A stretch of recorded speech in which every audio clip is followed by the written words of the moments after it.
중국이 발칵 뒤집혔습니다. 5년간 철저히 숨겨온 극비 시설이 한국 위성의 통째로 찍혔기 때문입니다. 미국도 못 찾았습니다. 일본도 실패했습니다.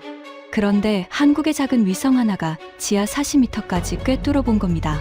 CIA가 경악했습니다. 이게 가능해? 일본 방위성 내부 보고서엔 충격적인 문장이 담겨 있었습니다.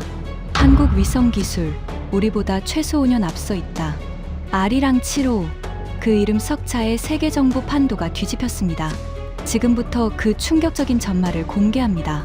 시작하기 전 구독과 좋아요, 그리고 대한민국 화이팅! 댓글로 한국을 응원해주세요. 베이징 외곽의 지하 벙커. 이곳의 존재를 아는 사람은 중국 전체에서 200명이 채 되지 않습니다. 공식 명칭은 국가우주정보센터. 하지만 내부에서는 그냥 철벽이라고 불렀습니다. 그 이름처럼 이곳을 통과하지 않고는 어떤 위성도 중국 본토를 촬영할 수 없었으니까요. 저는 왕웨이입니다. 이 센터의 수석 분석관으로 20년을 일했습니다. 그날도 평범한 아침이었습니다. 새벽 5시에 출근해서 밤 11시에 퇴근하는 늘 똑같은 하루가 시작될 거라고 생각했죠. 200명의 분석관들이 거대한 스크린 앞에 앉아 있었고 키보드 두드리는 소리만 규칙적으로 울려 퍼졌습니다. 우리의 임무는 단순했습니다. 중국 본토 상공을 지나가는 모든 외국 위성을 추적하는 것. 미국의 키올, 러시아의 코스모스, 일본의 정보 수집 위성까지. 그들이 언제 어디를 촬영하는지 우리는 분 단위로 예측할 수 있었습니다. 왕 주임, 오늘 미국 KH-11이 신장 상공 통과합니다. 현지 시간 14시 23분. 부하 직원 리밍이 보고했습니다. 저는 고개만 끄덕였죠. 이미 3일 전에 파악한 정보였으니까요. 서부 기지에 연락해. 14시부터 16시까지 지상활동 최소화하라고. 이게 우리의 일상이었습니다. 적의 눈이 언제 어디를 보는지 정확히 알고 그 시간에 맞춰 모든 것을 숨기는 것. 센터 정면의 대형 스크린에는 지구 궤도가 실시간으로 표시되어 있었습니다. 수백 개의 점들이 지구 주위를 빙빙 돌고 있었죠. 미국 위성은 빨간색, 러시아는 파란색, 일본은 노란색, 그리고 아주 작게 거의 눈에 띄지 않는 초록색 점들이 몇 개 있었습니다. 한국 위성이었습니다. 솔직히 말하면 우리는 그 초록색 점들을 신경 쓰지 않았습니다. 중요도가 낮았거든요. 미국의 KH-11은 해상도 10cm급입니다. 지상에 놓인 신문의 헤드라인을 읽을 수 있는 수준이죠. 반면 한국의 아리랑 시리즈는 공식적으로 50cm에서 1m급, 상업용 위성과 크게 다르지 않았습니다. 한국 위성은 그냥 넘어가도 됩니다. 제가 신입 분석관들에게 늘 하던 말이었습니다. 그들의 기술력으로는 우리의 핵심 시설을 제대로 볼 수 없다고 확신했으니까요. 우리 가오펀 시리즈를 보십시오. 가오펀-11의 해상도는 공식적으로 1m라고 발표했지만 실제로는 그보다 훨씬 뛰어납니다. 정확한 수치는 말씀드릴 수 없지만 미국 다음 수준이라고 해도 과언이 아니었죠. 15년 전 제가 처음 이 센터에 들어왔을 때만 해도 우리는 미국을 따라가기 바빴습니다. 하지만 지금은 다릅니다. 중국은 30기가 넘는 정찰위성을 보유하고 있고 연간 우주 예산만 100억 달러를 넘깁니다. 한국의 10배가 넘는 규모죠. 그래서 저는 자신감에 차 있었습니다. 중국의 하늘을 완벽하게 감시하고 있다는 자신감. 어떤 외국 위성도 우리 몰래 핵심 시설을 촬영할 수 없다는 확신. 그것이 20년간 이 일을 해온 제가 가진 믿음이었습니다. 왕 주임님. 리밍이 다가왔습니다. 손에는 얇은 보고서가 들려 있었죠. 이번 주 궤도 분석 보고서입니다. 특이사항 없습니다. 저는 보고서를 훑어봤습니다. 미국 위성 궤도 변화 없음. 일본 위성 정상 운용 중. 유럽 위성 촬영 일정 예측 완료. 그리고 맨 마지막에 한 줄. 한국 아리랑 7호 정상 궤도 운용 중. 저는 그 줄을 거의 읽지도 않고 보고서를 덮었습니다. 수고했어. 그때는 정말 몰랐습니다. 그 한 줄이 얼마나 큰 의미를 가지게 될지, 그리고 제가 20년간 쌓아온 자신감이 얼마나 허무하게 무너지게 될지를요. 일주일에 한 번 우리 센터에서는 위협평가 회의가 열립니다. 각국 위성의 동향을 분석하고 위협 수준을 재평가하는 자리죠. 저는 이 회의의 주재자였습니다. 20명의 분석관들이 긴 테이블에 둘러앉았고 정면 스크린에는 각국 위성의 사진과 스펙이 띄워져 있었습니다. 자, 이번 주 평가 시작하지. 제가 회의를 열었습니다. 첫 번째는 늘 그렇듯 미국이었습니다. 분석관 장수가 일어나 발표를 시작했죠. KH-11 블로고가 지난주 궤도를 수정했습니다. 기존보다 23km 낮아졌는데 이는 해상도를 높이기 위한 조치로 보입니다. 목표 지역 추정은 타클라마칸 사막 북부와 간수성 일대로 예상됩니다. 고개를 끄덕였습니다. 예상된 움직임이었죠. 대응 조치는 해당 지역 시설에 48시간 주의보 발령했습니다. 지상 장비 이동과 여론 관리를 강화할 예정입니다. 좋아. 다음, 러시아, 일본, 유럽 순서로 발표가 이어졌습니다. 각각 15분씩 상세한 분석과 대응 방안이 논의되었죠. 그리고 마지막, 한국 위성 현황 보고하겠습니다. 막내 분석관 샤오리가 일어났습니다. 그녀는 올해 센터에 배치된 신입이었죠. 한국 위성 담당은 보통 신입들에게 맡겨집니다. 그만큼 중요도가 낮다는 의미였습니다. 아리랑 7호가 지난 3월에 발사되어 현재 정상 운용 중입니다. 고도 600km, 궤도 경사각 97.4도, 공식 해상도는 30cm급 SAR입니다. SAR? 한 분석관이 물었습니다. 합성개구 레이더입니다. 전파를 이용해서 촬영하는 방식이죠. 구름이나 야간에도 촬영이 가능합니다. 제가 끼어들었습니다. 이론적으로는 그렇지. 하지만 SAR의 한계는 명확해. 광학위성만큼 선명한 영상을 얻기 어렵거든. 분석관들이 고개를 끄덕였습니다. 게다가 한국의 기술 수준을 생각해봐. 그들이 독자적으로 30cm급 SAR을 개발했다. 글쎄, 공식 발표니까 그렇게 적어놓은 거겠지. 웃음이 터져 나왔습니다. 저도 함께 웃었죠. 왕 주임님 말씀대로입니다. 장수가 거들었습니다. 제가 한국 우주 프로그램을 분석해봤는데 그들의 연간 예산이 고작 7천억 원 정도입니다. 우리의 10분의 1도 안 돼요. 그 돈으로 세계적 수준의 정찰위성을 만든다. 불가능합니다. 맞아. 한국은 결국 미국 기술에 의존할 수밖에 없어. 제가 단정 지었습니다. 다목적 위성 1호 때도 그랬잖아. 핵심 부품은 전부 수입이었어. 아리랑 7호도 크게 다르지 않을 거야. 포장만 그럴듯하게 했겠지. 이것이 우리의 공식 평가였습니다. 한국 위성은 위험 목록에서 가장 아래에 위치했고 할당된 감시 자원도 최소 수준이었죠. 회의가 끝나고 분석관들이 자리로 돌아갈 때 샤오리가 조심스럽게 다가왔습니다. 왕 주임님, 한 가지 여쭤봐도 될까요? 뭔데? 아리랑 7호의 SAR 기술이요. 제가 논문을 좀 찾아봤는데 한국이 독자 개발한 것 같더라고요. 만약 공식 스펙이 사실이라면 저는 그녀의 말을 잘랐습니다. 샤오리, 너 이 일 얼마나 했어? 세 달입니다. 나는 20년을 했어. 한국이 뭘 할 수 있고 뭘 할 수 없는지 나보다 더 잘 아는 사람은 이 센터에 없어. 그녀가 움츠러들었습니다. 죄송합니다. 아니, 사과할 필요 없어. 다만 기억해. 작은 나라가 큰 나라를 이기는 건 영화에서나 가능한 일이야. 현실은 달라. 돈이 기술을 만들고 기술이 힘을 만들어. 한국은 우리 상대가 안 돼. 그녀는 고개를 숙이고 자리로 돌아갔습니다. 지금 생각하면 그때 샤오리의 말을 좀 더 귀담아 들었어야 했습니다. 하지만 그때의 저는 20년 경력이라는 자만심에 가득 차 있었죠. 한국은 하찮은 이웃일 뿐이라고, 우리가 신경 쓸 가치도 없다고, 그것이 얼마나 치명적인 오판이었는지 곧 깨닫게 될 거였습니다. 한 달 후 상부에서 특별 지시가 내려왔습니다. 서부 시설 보안 재점검. 서부 시설. 그 이름만으로도 센터 내 분위기가 달라졌습니다. 중국에서 가장 민감한 군사 시설 중 하나였으니까요. 정확한 위치는 말씀드릴 수 없지만 서부 내륙 깊숙한 산악지대에 자리 잡고 있었습니다. 저는 시설 보안 담당자 류진과 화상 회의를 잡았습니다. 류 주임, 현재 은폐 상태는? 화면 속 유진이 답했습니다. 완벽합니다.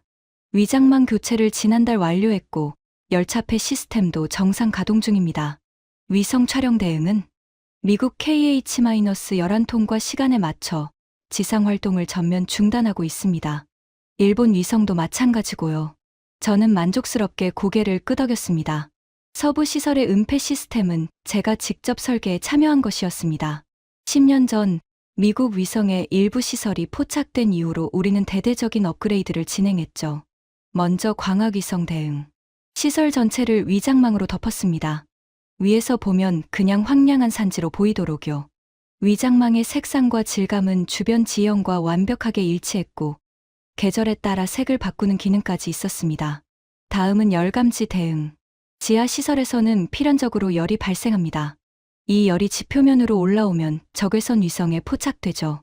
그래서 우리는 지하 30m 깊이의 대규모 냉각 시스템을 설치했습니다.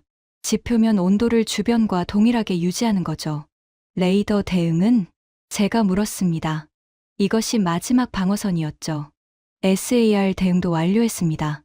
전파 흡수 도료를 주요 구조물에 도포했고 지표면에는 전파 반사 교란 장치를 설치했습니다. 유진이 자신 있게 답했습니다. SAR, 즉 합성개구 레이더는 전파를 쏘아 반사파를 분석하는 방식입니다. 구름이나 야간에도 촬영이 가능하다는 장점이 있죠. 하지만 우리는 그것도 대비하고 있었습니다. 미국이 SAR 위성으로 몇 번 촬영을 시도했지만 아무것도 못 찾았습니다. 류진이 덧붙였습니다. 저는 미소를 지었습니다. 그래, 우리의 은폐는 완벽해. 미국도 못 찾았고 일본도 실패했어. 유럽은 시도조차 안 했고 그때 화면 구석에서 리밍이 손을 들었습니다. 왕 주임님, 잠깐 보실 게 있습니다. 뭔데? 아리랑 7호 궤도 분석인데요. 좀 이상합니다. 저는 잠시 망설였습니다. 류진과의 회의가 끝나지 않았으니까요. 하지만 리밍의 표정이 평소와 달랐습니다. 류 주임, 잠깐만. 저는 리밍에게로 갔습니다. 그의 모니터에는 위성 궤도 추적 화면이 떠 있었죠. 뭐가 이상해? 아리랑 7호가 지난 2주간 특정 지역을 반복해서 통과하고 있습니다. 특정 지역? 네. 서부 내륙입니다. 심장이 살짝 뛰었습니다. 하지만 티를 내지 않았죠. 우연의 일치겠지. 궤도 위성은 주기적으로 같은 지역을 통과하니까. 그게 통과 횟수가 너무 많습니다. 정상 궤도라면 3일에 한 번 정도인데 아리랑 7호는 이틀에 한 번꼴로 해당 지역을 지나고 있어요. 궤도 수정이라도 한 건가? 확인해봤는데 공식적인 궤도 변경 기록은 없습니다. 저는 화면을 들여다봤습니다. 리밍의 말대로 아리랑 7호의 궤도가 미묘하게 조정된 흔적이 있었습니다. 아주 작은 변화라 일반적인 모니터링으로는 잡기 어려운 수준이었죠. 자세 제어 분사로 미세 조정한 것 같습니다. 리밍이 말했습니다. 목적이 뭘까? 저는 중얼거렸습니다. 하지만 곧 고개를 저었죠. 아마 지형 관측 때문일 거야. 한국이 서부 사막지대의 지질 조사를 하고 있다는 보고가 있었잖아. 자원 탐사 목적이겠지. 하지만 왕 주임님, 리밍, 한국 위성이 우리의 뭘 찾겠어. 그들의 SAR가 아무리 좋다고 해도 1m급이야. 우리 시설은 그 정도로는 식별이 안 돼. 저는 단호하게 말했습니다. 하지만 마음 한구석이 찜찜했습니다. 왜 하필 서부 지역일까? 왜 하필 지금일까? 일단 계속 모니터링해. 뭔가 이상하면 바로 보고하고. 알겠습니다. 저는 류진과의 화상회의로 돌아갔습니다. 미안, 어디까지 했지? 은폐 시스템 점검 완료 보고 중이었습니다. 그래, 계속해. 류진이 보고를 이어갔지만 저는 집중이 잘 되지 않았습니다. 아리랑 7호라는 이름이 머릿속에서 떠나지 않았거든요. 그날 밤, 퇴근 후에도 그 생각이 계속됐습니다. 한국이 뭔가를 발견한 걸까? 아니, 불가능해. 미국도 못 찾은 걸 한국이 찾는다. 말도 안 돼. 저는 스스로를 안심시키며 잠들었습니다. 하지만 그것은 시작에 불과했습니다. 2주 후, 제가 그토록 믿었던 완벽한 은폐가 얼마나 허술했는지 깨닫게 될 테니까요. 그리고 그때 가서야 알게 됐습니다. 진짜 두려운 건 큰 나라가 아니라 조용히 실력을 키워온 작은 나라라는 것을요. 2주가 지났습니다. 리밍이 보고한 아리랑 7호의 이상 궤도. 저는 그것을 거의 잊고 있었습니다. 매일 쏟아지는 미국과 일본 위성 데이터를 분석하느라 바빴거든요. 한국 위성 따위에 신경 쓸 여유가 없었죠. 하지만 리밍은 달랐습니다. 그날 오후 그가 제 자리로 다가왔을 때 손에는 두꺼운 서류 뭉치가 들려 있었습니다. 표정이 심상치 않았죠. 왕 주임님, 시간 좀 내주실 수 있습니까? 뭔데? 바쁜 거 알잖아. 아리랑 7호 건입니다. 꼭 보셔야 할 것 같습니다. 또 그 위성이었습니다. 저는 한숨을 쉬었죠. 리밍, 내가 뭐라고 했어? 한국 위성은 우선순위가 낮다고. 알고 있습니다. 하지만 이건 정말 이상합니다. 그의 목소리에 담긴 긴장감이 느껴졌습니다. 평소 차분한 리밍이 이렇게 나오는 건 드문 일이었죠. 알았어. 뭔데? 리밍이 서류를 펼쳤습니다. 궤도 분석 차트와 촬영 추정 영역이 표시된 지도였죠. 지난 한 달간 아리랑 7호의 궤도를 전부 분석했습니다. 한 달치를 다? 네. 그랬더니 패턴이 보였습니다. 그가 지도를 가리켰습니다. 서부 내륙 지역에 빨간 점들이 촘촘히 찍혀 있었죠. 이게 아리랑 7호가 집중적으로 촬영한 것으로 추정되는 지점들입니다.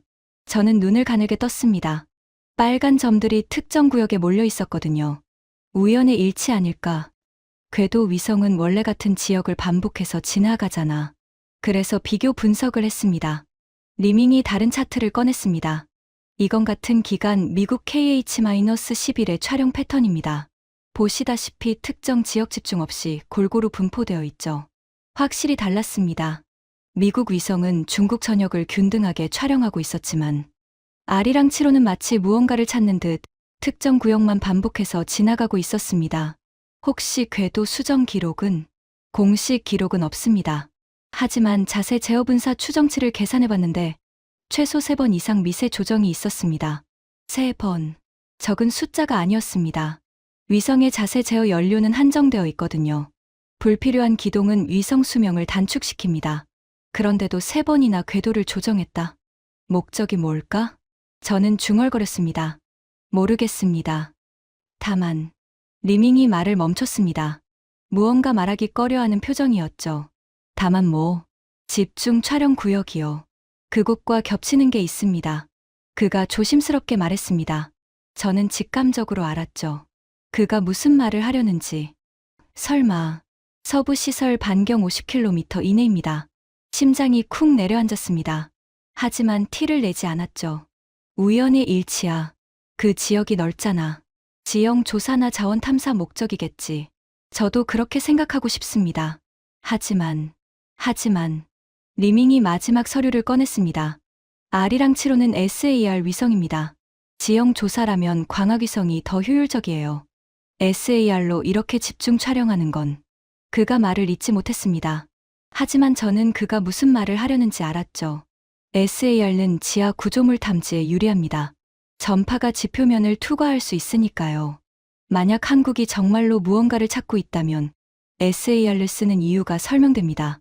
일단 계속 모니터링해. 저는 최대한 담담하게 말했습니다. 그리고 이거는 우리 둘만 알고 있어. 확실한 증거가 나올 때까지 다른 사람에게 말하지 마. 알겠습니다. 리밍이 서류를 챙겨 돌아갔습니다. 저는 의자에 깊이 앉아 천장을 바라봤습니다. 머릿속이 복잡했죠. 한국이 뭔가를 찾고 있다. 설마 우리 시설을. 하지만 그건 불가능해. 미국도 못 찾은 걸 한국이 찾는다고? 스스로를 안심시키려 했지만 가슴 한구석에서 불안감이 꿈틀거렸습니다. 그날 밤 저는 잠을 이루지 못했습니다. 일주일 후 상황이 급변했습니다. 아침 출근길에 상부에서 긴급 호출이 왔습니다. 국가안전부 소속 천하오 부부장이 센터를 직접 방문한다는 거였죠. 부부장급이 직접 오는 건 매우 드문 일이었습니다. 무슨 일인지 모르겠지만 좋은 소식은 아닐 거라는 직감이 들었죠. 오전 10시 천하오 부부장이 도착했습니다.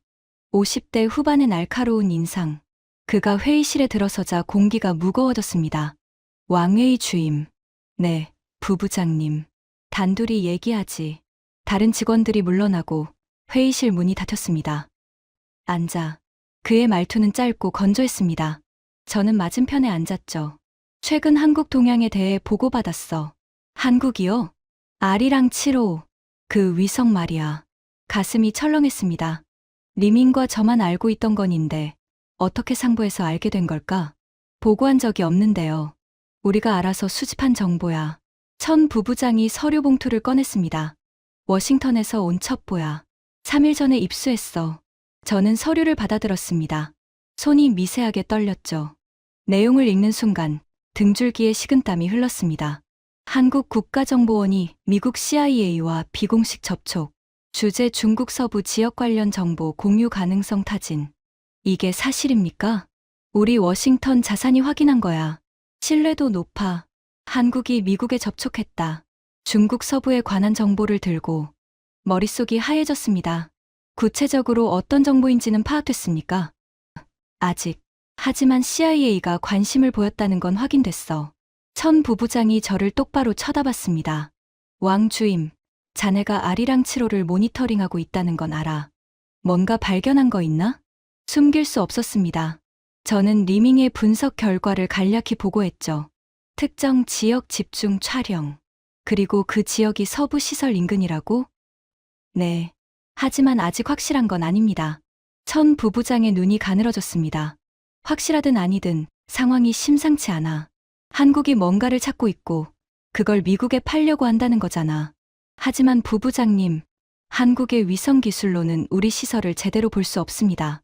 해상도가 1m급이라. 자네 확신해? 그의 질문에 말문이 막혔습니다. 공식 스펙은 그렇습니다. 공식 스펙이 진짜라는 보장이 있나? 저는 대답하지 못했습니다. 천 부부장이 일어났습니다. 48시간 줄게. 아리랑 7호의 실제 성능을 파악해. 그리고 그들이 정확히 뭘 촬영했는지 알아내. 알겠습니다. 그리고 이거는 급비야. 센터 내에서도 필요한 인원만 참여시켜. 그가 떠난 후 저는 한참 동안 움직이지 못했습니다. 한국이 미국에 접촉했다. 중국 서부에 관한 정보를 들고 그들이 정말로 뭔가를 발견한 걸까? 우리가 그토록 완벽하게 숨겼다고 믿었던 그것을? 불가능해. 불가능하다고. 하지만 가슴속 불안감은 점점 커져만 갔습니다. 저는 리밍을 불렀습니다. 긴급 분석팀을 꾸려. SAR 전문가, 궤도 분석가, 신호 처리 전문가 포함해서. 무슨 일입니까? 아리랑 7호의 진짜 성능을 알아내야 해. 48시간 안에. 리밍의 눈이 커졌습니다. 48시간이요? 그건 너무. 시간 없어. 지금 당장 시작해. 그날부터 센터 내 보안 구역에서 비밀 분석이 시작됐습니다. 저는 그때까지도 믿고 있었죠. 분석 결과가 나오면 모든 의혹이 해소될 거라고. 한국의 기술력은 우리가 생각한 대로 별것 아닐 거라고. 하지만 현실은 제 예상과 완전히 달랐습니다. 분석팀이 꾸려졌습니다. 리밍을 포함해 5명. 모두 각 분야 최고 전문가들이었죠. SAR 전문가 자오밍, 궤도 역학 전문가 후엔, 신호 처리 전문가 술리, 그리고 해외 기술 정보 분석가 저우핑. 우리는 보안 구역 내 소회의실에 모였습니다. 문을 잠그고 모든 전자기기를 차단했죠. 여기서 논의되는 내용은 절대 비밀이야. 밖에서 한마디라도 세면 그날로 끝인 줄 알아. 제 경고에 모두 고개를 끄덕였습니다. 목표는 단순해. 아리랑 7호의 실제 성능을 파악하는 거야. 공식 스펙 말고 진짜 능력. 자오밍이 손을 들었습니다. 공개된 기술 자료를 분석해봤습니다. 한국항공우주연구원 논문들이죠. 결론은 공식 스펙은 SAR 해상도 30cm급입니다. 하지만 그가 말을 멈췄습니다. 하지만 이론적으로 가능한 수치입니다. 회의실이 술렁였습니다. 뭐라고? 한국이 사용한 X밴드 SAR 기술과 안테나 크기, 신호 처리 알고리즘을 분석해봤습니다. 30cm 해상도는 과장이 아닙니다. 실제로 구현 가능한 수준이에요. 저는 믿을 수 없었습니다. 잠깐, 우리 가오펀 SAR도 1m급인데 한국이 우리보다 3배나 좋다고? 자오밍이 고개를 끄덕였습니다. 가오펀 시리즈는 광학 위성에 집중했습니다. SAR는 상대적으로 투자가 적었죠. 반면 한국은 아리랑 5호 때부터 SAR에 올인했습니다. 10년 넘게 집중 투자한 결과입니다. 술리가 끼어들었습니다.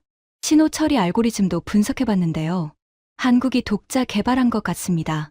미국이나 유럽 기술의 복사본이 아니에요. 독자 개발? 네.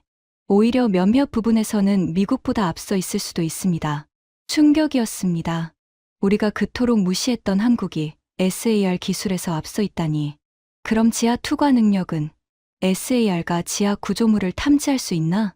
이것이 가장 중요한 질문이었습니다. 우리 시설은 지하에 있으니까요. 자오밍의 표정이 어두워졌습니다. 이론적으로는 가능합니다. 이론적으로? SAR의 전파는 특정 조건에서 지표면을 투과할 수 있습니다. 건조한 토양, 낮은 수분 함량, 적절한 주파수 대역. 이런 조건이 맞으면 지하 수십 미터까지 탐지가 가능해요. 서부 시설 주변 토양 조건은? 후엔이 대답했습니다. 확인해봤습니다. 사막지대라 토양이 매우 건조합니다. 수분 함량 5% 미만. SAR2가의 최적의 조건이에요. 회의실에 침묵이 흘렀습니다. 그럼 아리랑 7호가 정말로 우리 시설을 봤을 수도 있다는 거야? 제 질문에 아무도 대답하지 못했습니다. 저우핑이 조심스럽게 입을 열었습니다. 한 가지 더 보고 드릴 게 있습니다. 뭔데? 한국 측 동향을 분석하다가 이상한 점을 발견했습니다. 한 달 전부터 한국항공우주연구원의 보안 등급이 올라갔어요. 보안 등급? 네. 일부 연구원들의 해외 출장이 전면 금지됐고 내부 통신도 암호화가 강화됐습니다. 뭔가 민감한 정보를 다루고 있다는 뜻이죠. 퍼즐 조각들이 맞춰지기 시작했습니다. 아리랑 7호의 집중 촬영, 미국과의 비공식 접촉, 그리고 보안 강화. 한국이 정말로 뭔가를 발견한 겁니다. 최악의 시나리오를 가정하자. 저는 무거운 목소리로 말했습니다. 아리랑 7호가 30cm 해상도로 서부 지역을 촬영했고 지하 구조물을 탐지했다. 그 정보를 미국에 넘기려 한다. 이 시나리오가 가능한가? 자오밍이 대답했습니다. 기술적으로는 가능합니다.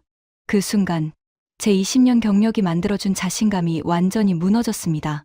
한국을 무시했던 것, 그들의 기술을 얕봤던 것, 그 모든 것이 치명적인 실수였다는 걸 깨달았죠. 서부 시설에 연락해. 지금 당장. 저는 급히 자리에서 일어났습니다. 최악에 대비해야 해. 서부 시설 보안 담당자 류진과 긴급 연결이 됐습니다. 암호화된 회선을 통해서였죠. 화면 속 류진의 얼굴은 평온했습니다. 아직 상황을 모르고 있는 거였죠. 왕 주임님, 무슨 일입니까? 이 시간에 긴급 통화라니. 류 주임, 단도직입적으로 묻겠어. 최근 시설 주변에서 이상한 점 없었나? 류진이 고개를 갸웃거렸습니다. 이상한 점이요? 글쎄요, 특별히 없었는데. 확실해? 네. 모든 시스템 정상 가동 중입니다. 위장망 상태 양호, 냉각 시스템 정상, 전파 교란 장치도 문제없고요. 저는 속으로 한숨을 쉬었습니다. 다행이다, 라고 생각하려 했죠. 하지만 그때 류진이 덧붙였습니다.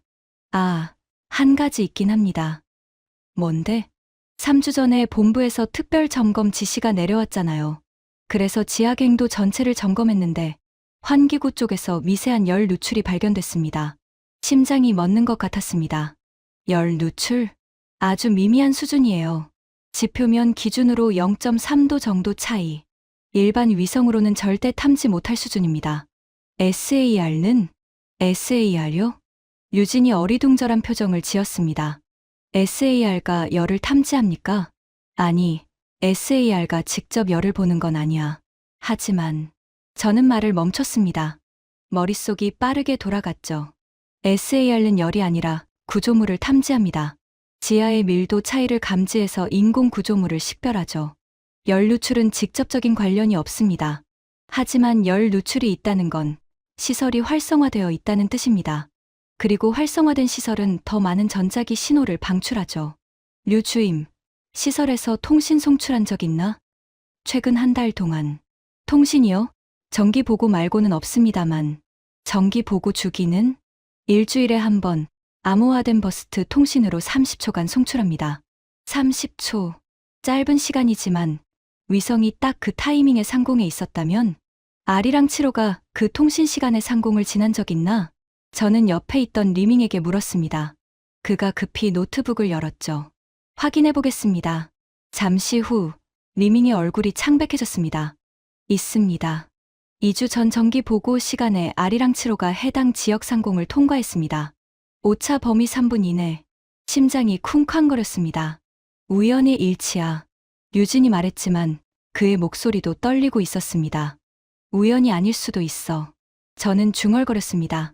한국이 우리 통신 일정을 알고 있었다면, 그 시간에 맞춰 촬영했다면, 류 주임, 지금부터 모든 대외 통신 중단해. 긴급 상황 아니면 송출 금지야. 알겠습니다. 그런데 왕 주임님, 대체 무슨 일입니까? 저는 잠시 망설였습니다. 하지만 그에게도 알려야 했죠. 한국이 우리 시설을 발견했을 가능성이 있어. 화면 속 유진의 얼굴이 굳어졌습니다.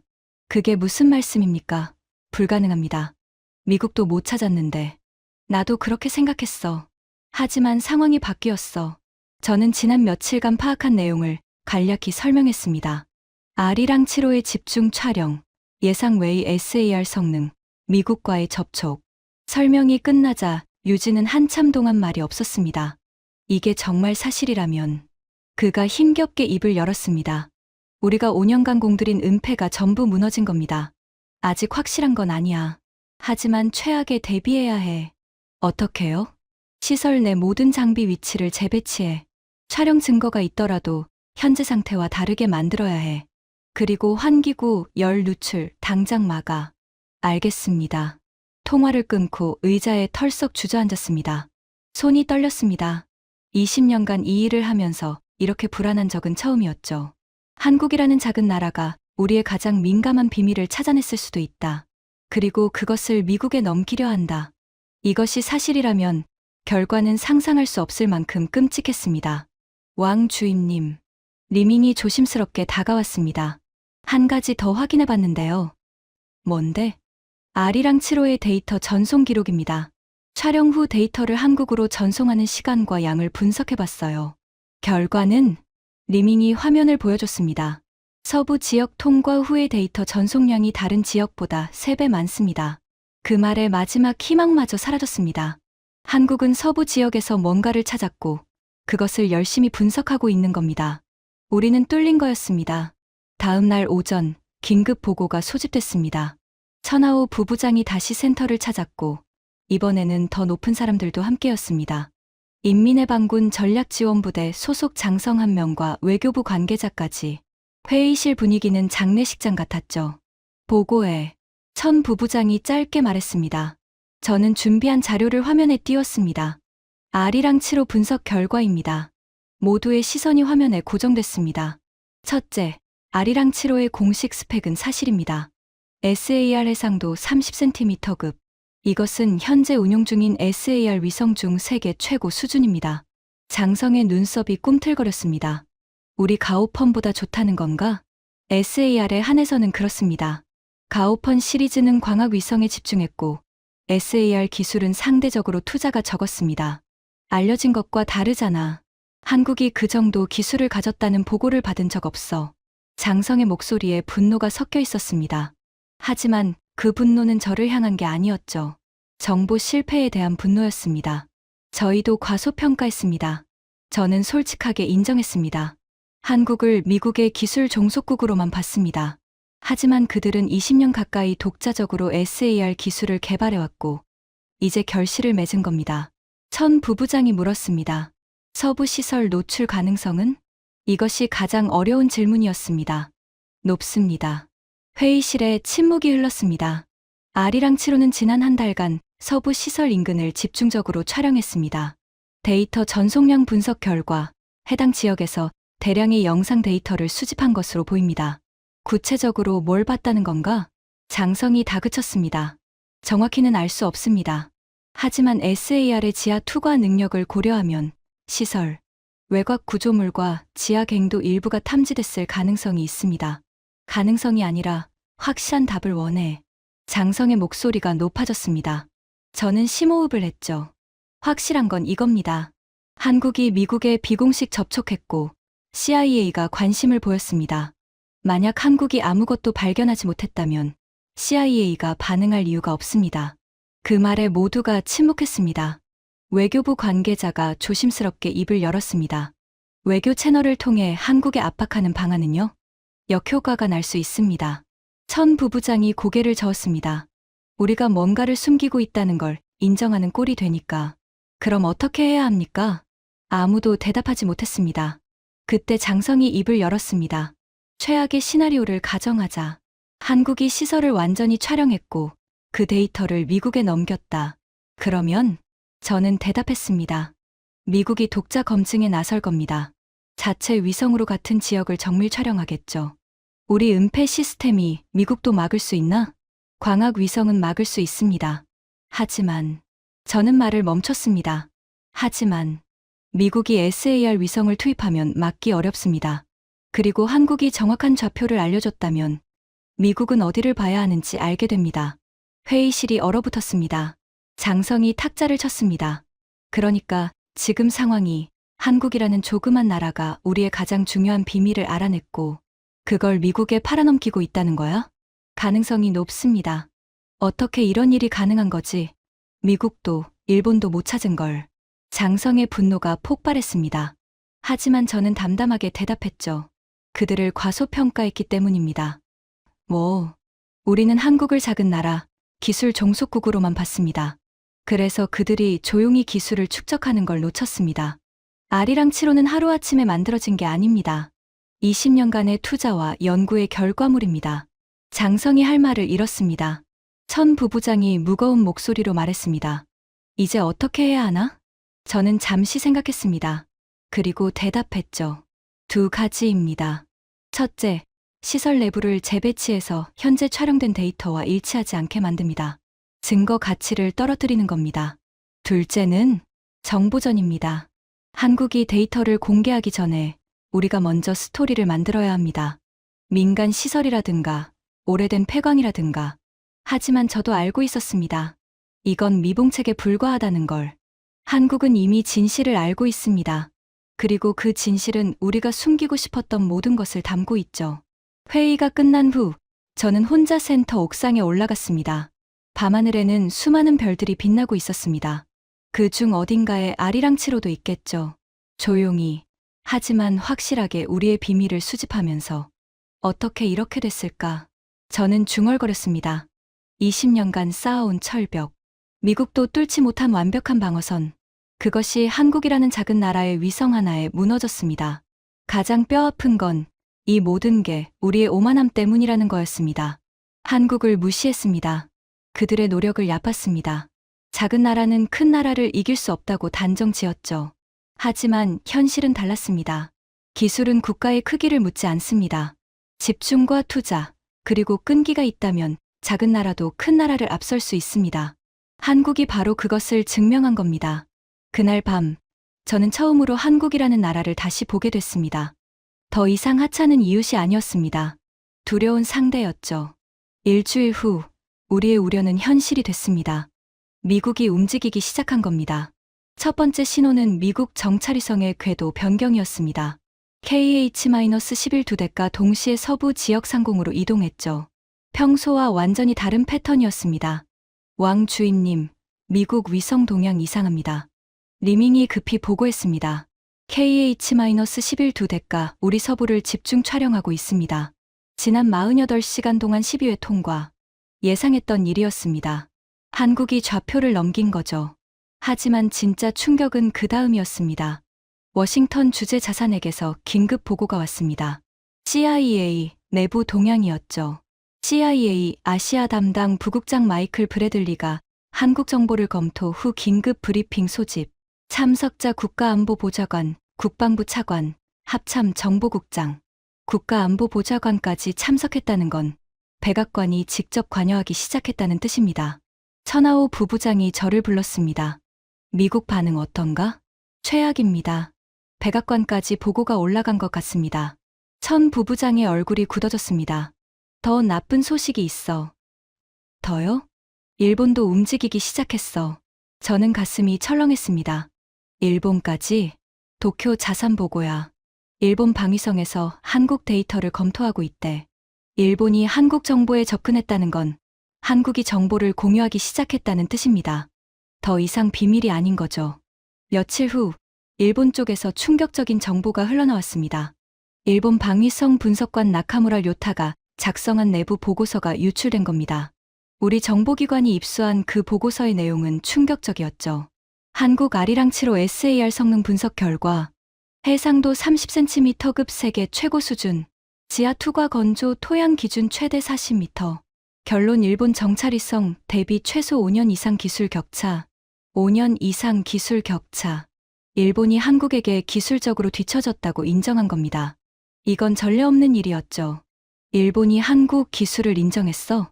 제가 믿을 수 없다는 표정으로 물었습니다. 보고서가 내부용이라 솔직하게 쓴 것 같아. 공식적으로는 절대 인정 안 하겠지만 천 부부장이 씁쓸하게 말했습니다. 상황은 더 악화됐습니다. 유럽에서도 반응이 나오기 시작한 겁니다. 독일 연방정보부 BND와 유럽 우주국 ESA가 한국과 접촉했다는 정보가 들어왔죠. ESA 위성 전문가 한스 밀러 박사가 비공식 채널로 한 말이 전해졌습니다.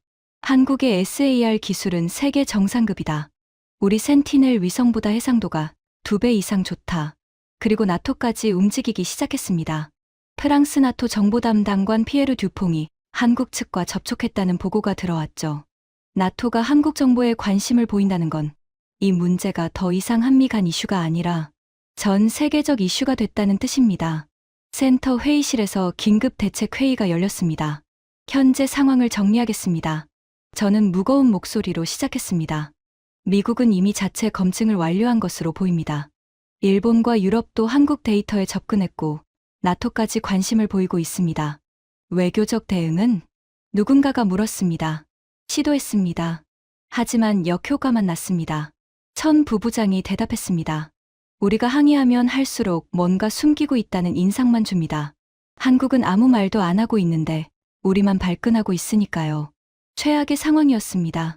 한국은 데이터를 확보하고 조용히 관련국들과 공유하고 있었습니다. 우리는 그것을 막을 방법이 없었죠. 그때 가장 충격적인 보고가 들어왔습니다.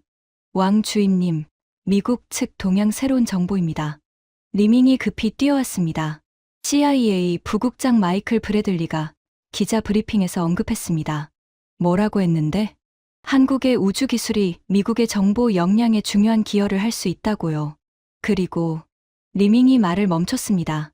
그리고 동맹국 중 한국의 정찰위성 기술이 가장 뛰어나다고 평가했습니다. 회의실이 얼어붙었습니다. 미국이 공식적으로 한국의 기술력을 인정한 겁니다. 그것도 동맹국 중 최고라고. 이건 단순한 기술 평가가 아니었습니다. 정보 동맹의 판도가 바뀌고 있다는 신호였죠. 이제 어떻게 됩니까? 젊은 분석관 하나가 물었습니다. 아무도 대답하지 못했습니다. 저는 창밖을 바라봤습니다. 어둠 속에서 베이징의 불빛이 반짝이고 있었죠. 한국이라는 작은 나라가 세계 정보 판도를 흔들고 있습니다. 우리가 그토록 무시했던 그 나라가 인정해야 합니다. 제가 조용히 말했습니다. 뭐요? 우리가 졌다는 걸. 적어도 이번 라운드에서는 아무도 반박하지 않았습니다. 그게 현실이었으니까요. 한 달이 지났습니다. 상황은 예상대로 흘러갔습니다. 아니, 예상보다 더 빠르게. 미국 국무부가 한국과 우주정보협력 강화 양해각서를 체결했습니다. 사실상 한국을 정보, 동맹의 핵심 파트너로 인정한 거죠. 일본도 움직였습니다. 한일 정보 공유협정을 확대하겠다고 발표했습니다. 과거의 앙금을 넘어 기술적 필요가 외교를 움직인 겁니다. 유럽도 마찬가지였습니다. ESA가 한국항공우주연구원과 기술협력 논의를 시작했다는 소식이 들려왔죠. 한국은 더 이상 정보의 소비자가 아니었습니다. 생산자가 된 겁니다. 저는 그 뉴스들을 보면서 많은 생각을 했습니다. 어디서부터 잘못됐을까? 왜 우리는 한국을 과소평가했을까? 어떻게 그들이 조용히 이렇게 성장할 수 있었을까? 답은 단순했습니다. 우리가 보고 싶은 것만 봤기 때문입니다. 한국의 작은 경제 규모만 봤습니다. 미국에 대한 의존만 봤습니다. 분단국가라는 한계만 봤습니다. 하지만 그들이 20년간 꾸준히 투자하고 실패를 딛고 일어서고 기술을 축적하는 건 보지 못했습니다. 아니, 보려고 하지 않았습니다. 그것이 우리의 실패였습니다. 어느 날 저녁, 저는 샤오리를 불렀습니다. 한 달 전 한국 위성에 대해 의문을 제기했던 그 막내 분석관이었죠. 샤오리, 앉아. 네, 왕 주임님. 그녀는 여전히 긴장한 표정이었습니다. 한 달 전 제가 면박을 줬으니까요. 그때 내가 한 말 기억나? 네. 작은 나라가 큰 나라를 이기는 건 영화에서나 가능하다고 했지. 기억합니다. 저는 한숨을 쉬었습니다. 틀렸어. 내가 틀렸어. 샤오리가 놀란 표정을 지었습니다. 한국이 증명했잖아. 작은 나라도 이길 수 있다는 걸. 집중하면, 꾸준히 노력하면 가능하다는 걸. 그녀는 아무 말도 하지 못했습니다. 그때 내 의문이 맞았어. 아리랑 7호의 SAR 기술이 진짜라고. 내가 무시했지만, 주임님, 앞으로는 달라져야 해. 우리가 어떤 나라도 무시하면 안 돼. 특히 조용히 실력을 키우는 나라는 더더욱. 샤오리가 고개를 끄덕였습니다. 그녀가 나간 후 저는 오래도록 창밖을 바라봤습니다. 밤하늘 어딘가에 아리랑 7호가 돌고 있겠죠. 조용히, 하지만 쉬지 않고 그 위성은 단순한 기계가 아니었습니다. 한국이라는 나라의 의지가 담긴 결과물이었죠. 우리가 무시하는 동안 그들은 만들고 있었습니다. 우리가 비웃는 동안 그들은 발전하고 있었습니다. 우리가 자만하는 동안 그들은 추월하고 있었습니다. 그리고 결국 세계가 움직였습니다. 저는 책상 서랍에서 오래된 사진 한 장을 꺼냈습니다. 20년 전 이 센터에 처음 들어왔을 때 찍은 사진이었죠. 젊고 야심찬 분석관의 모습. 그때의 저는 중국이 세계 최고가 될 거라고 믿었습니다. 어떤 나라도 우리를 이길 수 없을 거라고. 하지만 현실은 달랐습니다. 기술은 국가의 크기를 묻지 않습니다. 자원의 양을 묻지 않습니다. 역사의 길이를 묻지 않습니다. 오직 의지와 집중, 그리고 끈기만을 묻습니다. 한국은 그것을 가지고 있었습니다. 우리는 그것을 잊고 있었고요. 다음 날, 저는 센터 전체 회의에서 발표했습니다. 오늘부터 한국 위성 감시 등급을 최우선으로 상향합니다. 분석관들이 술렁였습니다. 미국, 러시아와 동급입니다. 담당 인력도 3배로 늘리겠습니다. 왕 주임님, 한국이 그 정도로 위협적입니까? 누군가가 물었습니다. 위협이 아니야. 저는 단호하게 말했습니다. 존중이야. 그들의 기술력에 대한 존중. 우리가 그것을 잊었기 때문에 이번 일이 벌어진 거야. 회의실이 조용해졌습니다. 한 가지 더. 앞으로 어떤 나라도 과소평가하지 마. 특히 조용한 나라일수록 더 조심해야 해. 조용히 실력을 키우는 나라가 가장 무서운 거야. 그게 제가 이번 일에서 얻은 교훈이었습니다. 한국은 더 이상 하찮은 이웃이 아닙니다. 새로운 기준을 세운 나라입니다. 정보의 소비자에서 생산자로, 기술의 추격자에서 선도자로, 작은 나라에서 무시할 수 없는 나라로. 아리랑치로는 그 변화의 상징이었습니다. 30cm 해상도, 지하 40m 투과. 그 숫자들은 단순한 스펙이 아니었습니다. 한 나라의 의지가 만들어낸 결과물이었죠. 저는 그날 밤 집으로 돌아가는 길에 하늘을 올려다봤습니다. 별들 사이 어딘가에 아리랑치로가 있겠죠. 조용히 궤도를 돌면서 이 순간에도 어딘가를 촬영하고 있겠죠. 작은 나라의 작은 위성. 하지만 그것이 세계를 바꿨습니다. 그리고 저는 그때서야 깨달았습니다. 진짜 강한 건 큰 나라가 아니라는 걸. 진짜 무서운 건 소리 지르는 나라가 아니라는 걸. 조용히 자기 일을 하는 나라. 묵묵히 기술을 쌓는 나라. 포기하지 않고 끝까지 가는 나라. 그런 나라가 결국 이긴다는 걸. 한국이 바로 그런 나라였습니다. 그리고 우리는 적어도 이번에는 그것을 인정해야 했습니다. 지금까지 제 이야기를 들어주셔서 감사합니다. 여러분도 각자의 자리에서 조용히 실력을 키우고 계신가요? 작은 시작이라도 꾸준히 하면 언젠가는 세상을 놀라게 할 수 있습니다. 한국이 그랬듯이요. 지금까지 중국 위성 전문가가 경험한 충격적인 이야기였습니다. 작은 나라도 꾸준히 노력하면 세계를 놀라게 할 수 있습니다. 아리랑치로가 그것을 증명했습니다. 이 이야기가 도움이 되셨다면 주변에 널리 공유해 주세요. 작은 관심이 큰 자부심을 만듭니다. 구독과 좋아요도 부탁드립니다. 지금까지 터칭 스토리였습니다. 감사합니다.